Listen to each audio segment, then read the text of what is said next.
Alright guys, BLM here, we're back with another episode of Yu-Gi-Oh! Legacy of Duels. It is nighttime now. I just finished watching the Survivor finale. And there's a lot of stuff there that I want to talk about. So we'll be talking about the Survivor finale. After we finish that, I want to talk about a few things with the Yu-Gi-Oh! Survivor series that we're doing. And then we'll actually continue playing out Season 5. I want to try to finish that tonight, even though it is already pretty late. It's already 11:13. I want to talk about all this stuff tonight, hopefully I can without getting too tired, so let's go. But we're also going to be playing, obviously, Legacy of the Duelist here, continue on with this. We've actually lost here twice, I believe, right? We haven't had too much luck here, so let's give this another shot now. But, yeah, I mean, Survivor, Nick wins. Second season in a row, I predicted the winner, and to be honest, I mean, I've been on a pretty good streak, for a while now. Not for a while now, but I mean, this is the thing. I mean, like, I started watching Survivor Live since 25, and, like, I got 25, 26, 27, I was spoiled for all three. So, I mean, I can't really count. 8, I picked Spencer, again, he got 4th. 29, I picked Jeremy, obviously he got, like, 10, but eventually he did well. 30, I picked, 30 I was spoiled on. I was spoiled at my 21, so I mean, that's not kind of irrelevant. Then, like, we got 31, I picked Jeremy, he won. 32, I picked, the other person. I picked Michelle, she won. Oh, Burning Land, let's do that. If we had Fusion Blade, we would actually have, oh, I'm an idiot. I did not see he just played Fusion. I'm a fucking idiot. I kind of want to just sacrifice, you know what, surrender. I really, that's too embarrassing for me to continue with. No, I'm out. I literally had Shining Phoenix Enforcer. I'm a fucking idiot. I literally could have won that in like 2 seconds. What the fuck? Oh my god. But, yeah, I picked Jeremy to win. He won. I picked Michelle. She won. 33 I got wrong. I picked Zeke. Obviously that didn't work out. Game Changers I was spoiled on. Did I pick Zeke though? I think I picked David actually. I think I picked Zeke knowing he had lost. It was kind of like the same thing I did with, because I wanted Zeke to win at the time, which is kind of like, in retrospect. But, yeah, like obviously, like, it's kind of like what I did with Malcolm. Like I wanted Malcolm to win in, oh, we have Malicious? Oh no, that's not Malicious, that's Captain Tenacious. I don't know. Dreadmaster. Wait, what the fuck? What? What just happened? How the fuck did he get that out so quickly? What?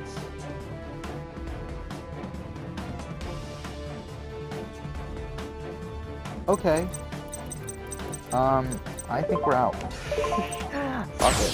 Oh my god, fuck this. Oh my god. Okay. Let's actually go through these just for sake of thumbnails. I guess go through it at least once here. Okay. Yeah, I mean, I picked essentially what I'm getting to is essentially I picked Jeremy, I picked Michelle. I did get Ben wrong. I picked Devin that season, right? Technically it's Alan Ball. And I think Alan Ball was my, like, who I'm rooting for, and I think Jessica was my actual winner pick. But then, like, a couple episodes in, I was, like, all aboard the Devin train, and obviously I still ended up losing. It's so close. But still, and then since then, the 36, 37, I picked Wendell. I did not want him to win, but he did end up winning. And then I picked, he controlled Burst Districts. Damn it. Okay.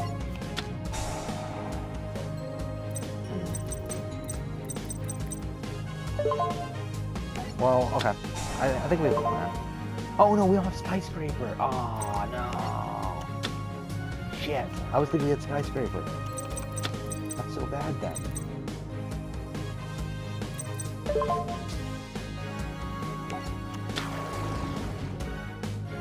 Well, I guess we have to crash. There's nothing we can do. Fuck off. Hero Signal. If he had Blade Edge, I'm quitting. Okay, it's another Spark Man. Alright, don't rage. Oh yeah, I forgot it's only level 4s. But either way, I mean, whatever. But yeah, I mean, I've picked 4 out of the last, like, again, game changers I was spoiled on, so it doesn't count. So, I mean, so essentially 4 of the last 6 winners. I think that's pretty good. It doesn't run a pretty good streak, and I think when it comes to, doesn't it increase with, no, it doesn't actually. I was gonna say, does it increase with Australian and New Zealand stuff? I don't think so. I mean, New Zealand it does. I picked Avi as the winner on New Zealand season 1. He ended up winning. I'm trying to think of who else. South Africa. No, I didn't pick Tom. Alright, so essentially, yeah, I mean, but yeah, I think I have a pretty good streak. And then Big Brother is another one that I did pick Josh somehow. Again, as a joke, I was kind of like picking Josh as like who I want to win sort of thing, and obviously he ended up winning, which is funny. I picked Tyler, he came in second. That was so fucking close. I picked Mark McGrath for celebrity, he came so fucking close. I picked Paris, that's who I picked Paris from Big Brother Canada. So I've been on a pretty good streak of, like, I haven't had anyone go out super early, really ever. But I mean, like, Jessica Johnson again, like, she was my winner pick for that season. She did go out relatively early. I mean, if you wanna. Okay, wait. How should we do this? Should we just go all out on a? I think we should go all out on a. Yeah, let's go all out on trying to get.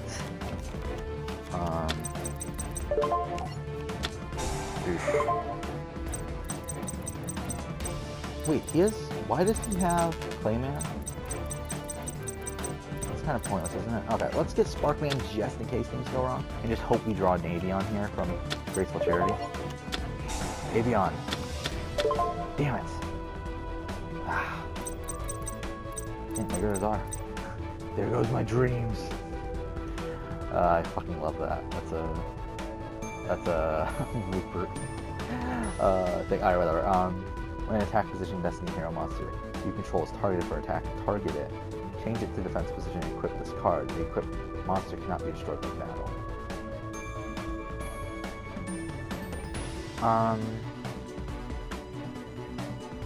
Let's get rid of 1. I've never used it. No.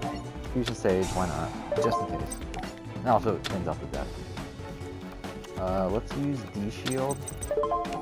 And then summon Diamond Dude.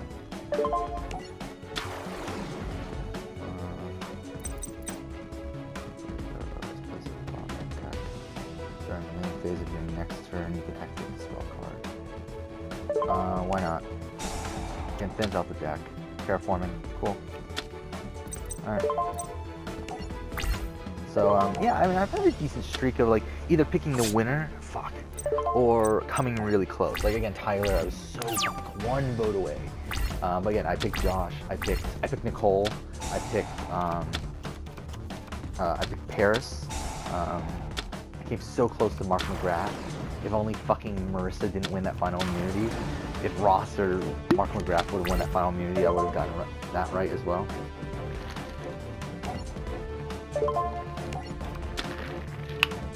Boom.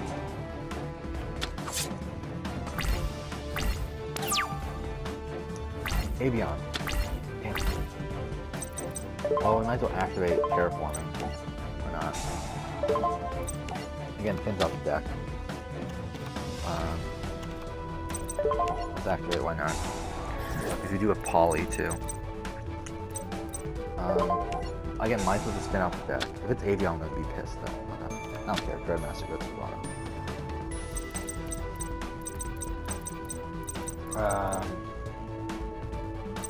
Well, we're good, right? We're good for a little while. It's not once per turn, right? I could just fuck with them. It cannot be destroyed by battle.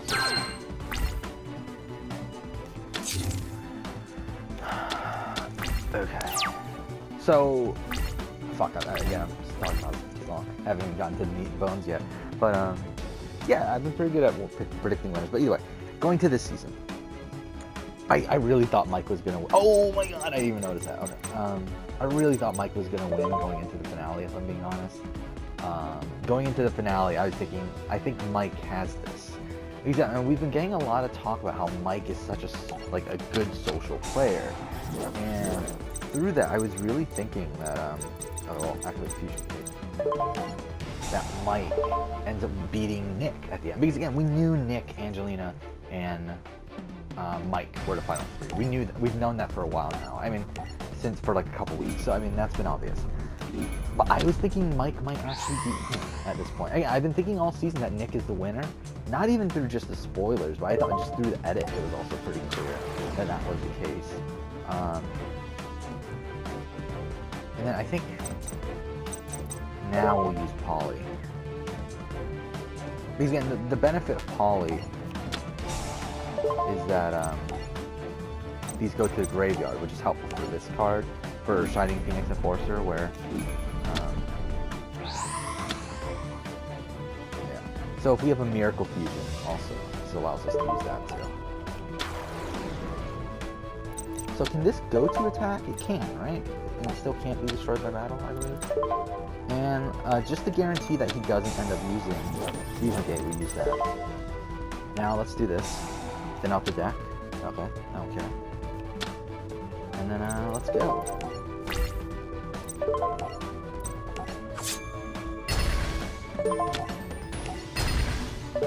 Alright. Let's go. I think we can win this one. But, and by the end of the episode, I think Mike is I think Mike would have been a more satisfying winner to me from a gameplay standpoint. I think from a narrative standpoint, I think 100% Nick had to win. I think Nick had to win from a narrative standpoint. This David versus Goliath, with the Davids really being propped up to be these underdogs, these people you're supposed to root for. I feel like Nick had to win. But from a gameplay perspective, I think Mike played the better game, if I'm being honest. I think at least he played a more, I mean, like when we're ranking on dominance, which is how I rank my winners, I think he would have had a more dominating game, in the sense that he was more so in control of his own fate, I feel like, while Nick was more so in control of other, like, had a lot of points where his fate was controlled by others. Mind you, Mike had a lot of these moments too. I don't think either of them are top tier winners. For me, I actually looked at, I updated my winner rankings, but I realized I really need to change some because I've had him way too fucking high. That's something I noticed when looking on that. I've had him way too fucking high. I don't know why the fuck he's at 16. He needs to drop down like 10 spots. I don't know why the fuck he's there. Because I think I put him at the top of the middle tier. I think 100% he should be at the bottom of the middle tier. I don't know why the fuck he's at the top. But I added Nick, and I put Nick as a bottom of the middle tier winner. I think Nick is a better winner though than Adam. So I mean, I think is he? Yeah, I think he is. I think he is. So I do think, again, some adjusting needs to be done. But what should we do with this? Is there a point? I don't think there is. Destroy Nectar Shade, destroy this, win Rainbow. Okay, perfect. This wasn't next turn, that wasn't annoying. Yeah, I mean, the thing about Nick is that I think before this episode, I was more willing to put him towards the top of this mill tier. But I think that this episode kind of proved to me that, yeah, he's definitely a bottom of the middle tier winner. I think the big example of why is, what are the effects of this thing again?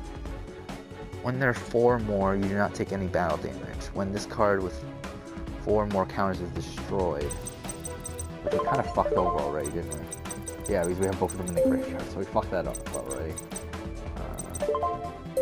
Alright, let's activate this. Why not? Okay, first entrance. So let's go for this. Okay, doesn't matter. Okay. Yeah, we win. We should win. We have 2 monsters who can't be destroyed by battle. Again, the only thing that would destroy us would be like a mirror force or something. And that would be some bullshit. Or a Raigeki, I guess, or one of those sort of cards. Like cards that don't target, obviously. I mean, even cards that do target would destroy us. It's just, again, we can't be destroyed by battle. So it's just, I feel like it's unlikely, especially the way these decks work.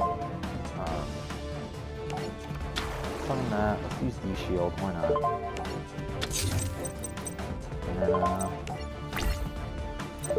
And this could be Clayman. Yeah, it's okay. Well, Oh well. But yeah, I mean, I think the problem I have with Nick's win, I think Nick is a good winner still. I don't think he's a bad winner, but again, I would have voted for Mike over him. But I do still think Nick is a pretty good winner.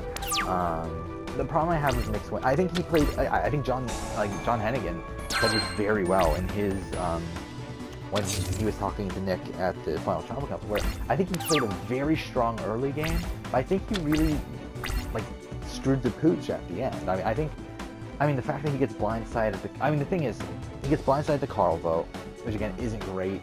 But that, like, one time, I think I can excuse, but when he gets blindsided against the Davey vote, I feel like that's the point where it's like, okay, like, this is kind of, yeah, this isn't great. If we had Fusion Gate, this would be fantastic, by the way. But either way, we win. Yeah, it's like, once he gets that second, like, out of the loop sort of thing, it's like, that's the point where it's like, okay, I think I gotta knock you down. Because, I mean, even great winners like Nally Anderson was out of the loop on the Jeremy Collins vote. I mean, the thing that I will give credit to Nick for, though, is that even though he was out of the loop, he was never in danger after being out of the loop.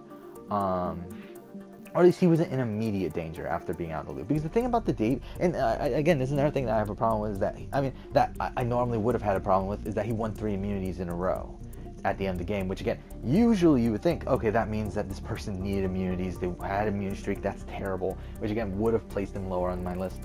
But if you really think about it, he didn't need those immunities as much as he needed to keep them out of the hands of like maybe one person here and there, but he didn't really need those, especially the final 6 immunity. He 100% didn't need that.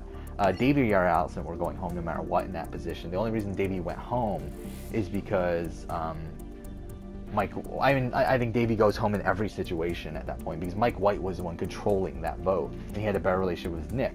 And the thing is, I mean, I think this is a two-way street where you gotta give credit to Nick for building a relationship with Mike to the point where Mike doesn't want to get rid of Nick, but you also have to give credit to Mike for being the one that was in the position to give the to control the vote to begin with. And that's why I do think I would put Nick high. I would put Mike higher, because I feel like he was more so in control especially towards the end of the game, than Nick was at that point. And again, I mean, like, so there's that. I don't think Nick goes home in any situation at the 6. At the 5, I think there's a possibility. But I think at the end of the day, it did seem like Mike, Angelina, and Nick were loyal to each other. In the sense that they did want to go to the final 3 together. Now, we will see in interviews if that was 100% true or not. But I do feel like that is the case. And if that is the case, and interviews do prove me right, I mean, again, like, Nick didn't need those final 2 immunities. And especially at the final 4 with the fire twist, which I remembered tonight how much I hate that, like, when watching it. But it's like, through that, like, you still realize, like, he doesn't go home in any scenario. He would have more than likely won that fire making challenge as well. Like, there's just no scenario where he goes home, even without the immunities. Or at least, I mean, there's very few situations where he goes. I think the only situation he goes home without the immunities is that final 5, and that's if Mike wasn't truly loyal to him, which again, we'll find out with the interviews today. But I do think he's a good winner. I just don't think he's, again, I mean, he ranks 25, I think, for me. But again, there's some moving around that needs to be done. Adam needs to be lower, so he moves up a spot from that. I think there's a couple more spots that are probably going to be rearranged. Something like Danny Boatwright, I think, might be a rearranged, but we'll see. Either way, he's around that, like, sort of era. He's like mid to high 20s, out 37, so yeah. Blinded by the Light, let's go. Okay. Is he going to be given the white outfit or no? Yeah, again, so much is skipped here. Like, the entire trip to Domino City is skipped, where there were, what, 4 duels in Domino City, I believe? Like, all of those are gone for whatever reason. I mean, it's because I feel like they probably didn't feel the need to put, like, Serena in the game and whatever, and Frost and Lightning and whatever, and T-Bone. Or was it T-Dog? T-Bone or T-Dog? I forgot which one, but either way, you get the point. But yeah, they just skipped straight to this, which again, even this, they skipped a good amount as well. There was a lot of Society of Light stuff happening that they skipped, but whatever. Yeah, so we're just dueling the regular Chaz. Even though it's supposed to be Society of Light Chaz, but whatever. So going back to the Survivor thing, I want to finish up the Survivors talk in this episode, because next episode I want to continue on with the Yu-Gi-Oh! Survivor stuff. So, yeah, there's that. I think, again, I think Mike would have been an upper middle tier winner, while I think, like, Nick is a lower middle tier winner, so there's that. Which I think now, I think at this point, again, the reason why I want to do all these rearranging, too, with my winner rankings, is I think at this point with Nick being there, with being a winner, I feel like there's enough people now to make a tier of Nick-style winners, which in my opinion would be Nick, like a Chris Doherty. What the fuck? What the fuck? How the fuck did I get this shit out of hand? Alexandrite Dragon, why the fuck do we have that? Oh my god. I mean, fine. Do we have any Ojamas? We have Ojama, why do we have Rampart Blaster too? Random. Again, I don't remember this duel, to be honest. I don't remember how exactly we won this duel in the anime. Oh, fuck off. Okay. I think we lose, but we'll continue on. But, yeah, I think there's enough winners where, like, of this sort of style where I think there's, yeah, I think it's Chris Doherty, I think it's Nick, I think it's Aris, and I think it's Adam. And then maybe Danny Boatwright as well. I think maybe that's the tier now for me of like these winners that are, okay, this is bad. Should I just quit? I mean, this is terrible. Yeah, the fact that I got 3 Ojama Hurricanes is terrible. Okay, but the fact that yeah, I think that's enough winners to create its own tier. Because like the way I have it now is like there's this tier within the middle tier of like Tina and Ethan, and there might be someone else in there. And Denise, I think Denise might actually join that. I don't know. I think Tina and Ethan go up in my winner rankings, to be honest. I think that's probably what's gonna happen. And I think Denise and Adam move down, and then they join the tier with Chris and Aris, and obviously now Nick and Adam join. I mean, like, I think that's a big group there now, which wasn't a, what the fuck? How did we get this? Okay, we could get Polly. No, we don't have a Drama King though, do we? That's kind of shit, actually. If we had a Drama King, this would be really good. Glow Moss. I mean, I don't know. I really don't know. Once per turn, you can send one Ojama card from your hand to the graveyard, a special summon one Ojama card. While you control a face-up Ojama monster, switch to attack them. Of all monsters, or... Huh. Well, that's even worse. I mean, fuck.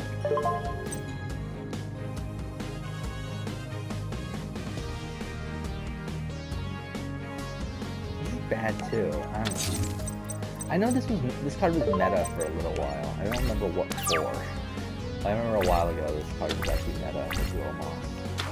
I think it was, right? I'm misremembering that. I might be misremembering that. I know Aqua Dolphin's currently meta.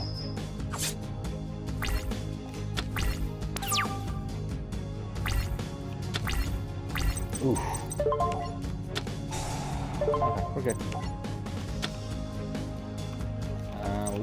We should be good. We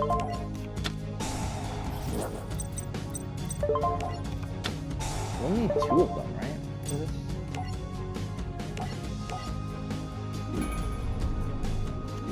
So, what else is there to talk about? Season rankings, where I put this in. I think that's enough about the winner rankings. Yeah, I feel like the premiere was, I mean, to be honest, the finale though, I was kind of let down by it. I don't think there was really any big moment for me. I feel like everything was pretty by the numbers. Like, there's nothing there that like surprised me in any way. Yeah, why would I defuse my own monster at this point? That would be really dumb. Let's attack Alexandrite, obviously. No. Fuck off. Oh my god. But, oh my god. Alright, but, yeah, season rankings. I currently have this at 9. It could obviously change. I think I'll do a rewatch at some point. I don't know when the fuck I'm gonna get around to it. There's a lot of other stuff I want to watch. But to be honest, I'm kind of in between things right now, so maybe I will watch it. But of course, now we get Ojama Delta. Technically, we could defuse, but then again, that would get rid of Ojama Country, and that kind of ruins the point of that. Discard one Ojama card. No, it's not worth it. So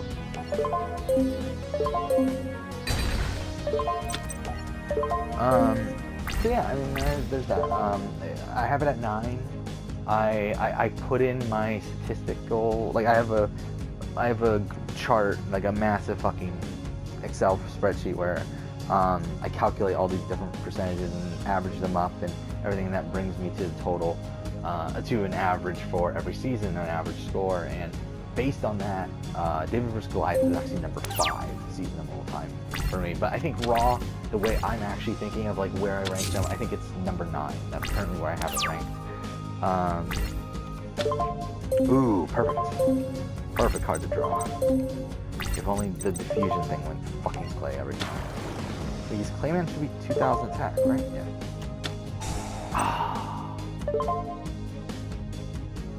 No, why would I actually diffusion? Damn it. No, fuck off.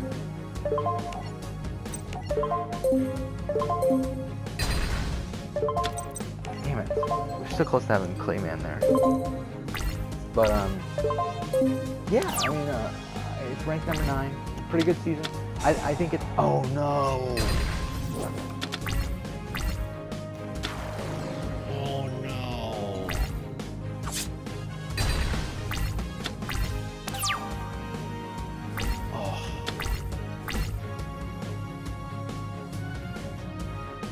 I can't believe that.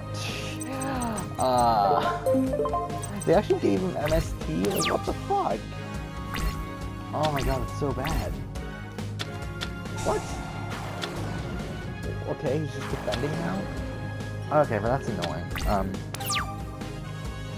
But yeah, I think the season ranks where, yeah, that's what I said. I think that's about right for me, at number 9.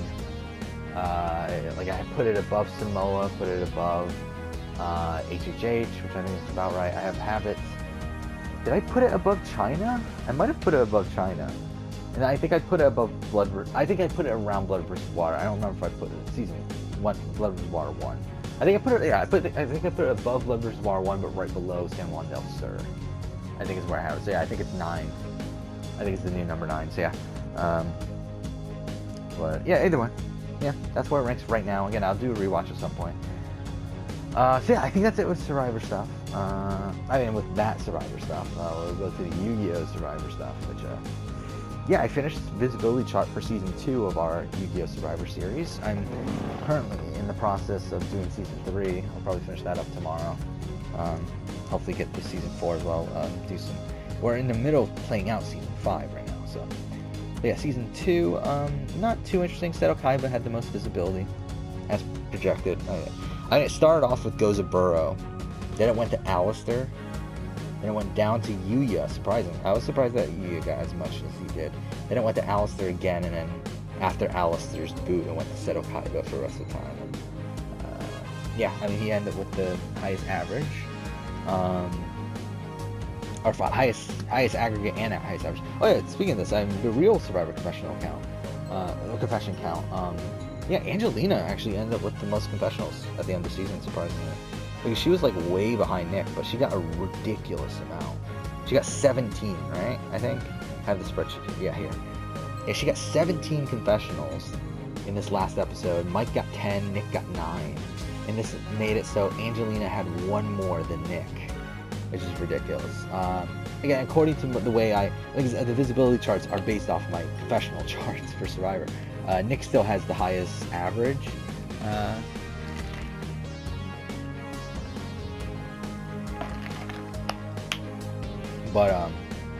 still, I mean, Angelina still had the most confessionals by the end, so that's pretty something. At 54, which is a lot lower than these last couple seasons where Dominic had 66, Ben had 69, but higher than Game Changers, which was strange. Game Changers is just fucking weird. I mean, where yeah, Sarah had the highest at 45. And what second highest was what Suri at 39. So, I mean, again, that's such a weird season. Yeah, I mean, this is pretty on par with yeah, it looks pretty on par with Millennials versus Gen X, actually. Yeah, it's pretty close to that in terms of confessional. No, I mean, but the thing is, like, a lot of the higher up people did get more confessionals than this. But either way, this doesn't matter.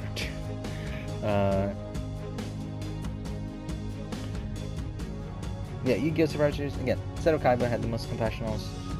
Or not, visible, whatever. It's the same thing. It's essentially the same thing. It's just, it's kind of, like, what I do with visibility is more so, like, on a scale. Well, obviously, confessionals is just the raw, how many confessionals they get, while this, like, the visibility charts I'm making here are, oh, we have enough for, forgot about that. I forgot that, it only gets 2 per night. But we got some in defense right now, so.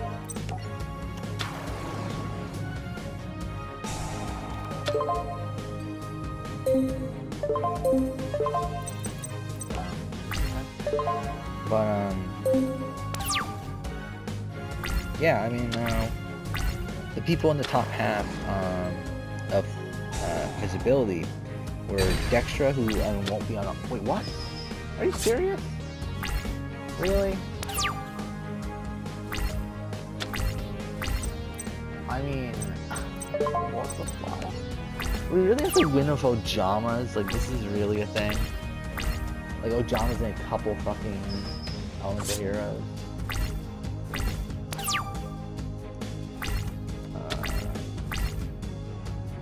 Yeah, in terms of visibility, people in the top half are Dextra, who won't be in the All-Star season because she won, but she's in the top half. So essentially, these are essentially the people up for the All-Star season, which are Fujiwara Yusuke, which are Yusuke Fujiwara, Zone, Seto Kaiba, Sherry LeBlanc, Nistro, he barely fucking made the cut though.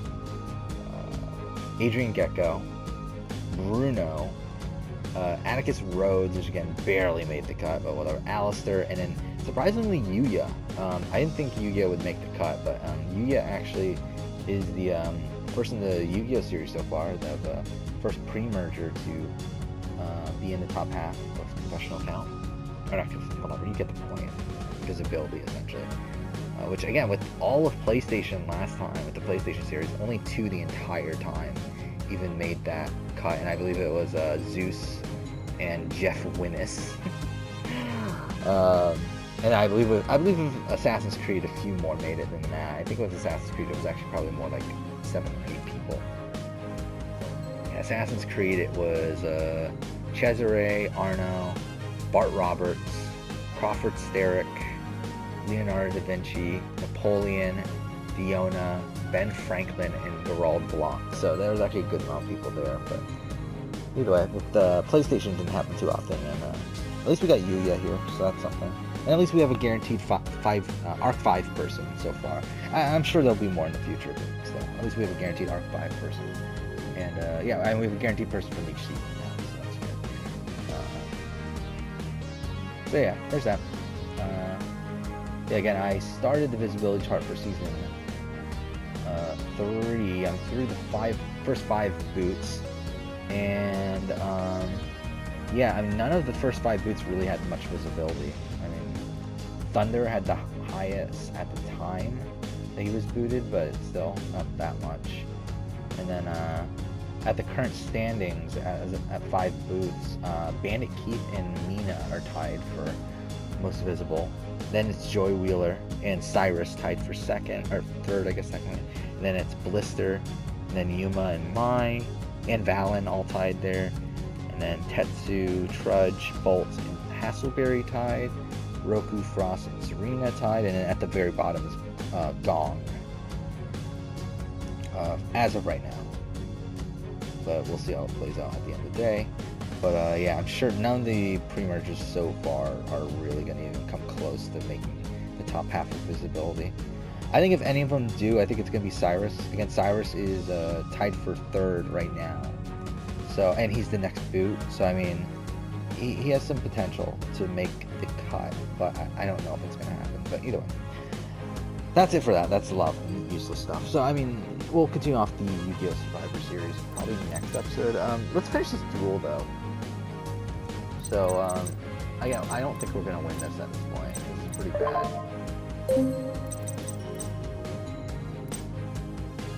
I mean, he literally just needs to... whatever, we'll see what happens. I don't want to lose an Ojama right now. Again, us losing Ojama Country really fucked us over. If we still had it, we would have won. But... we lose. Cool.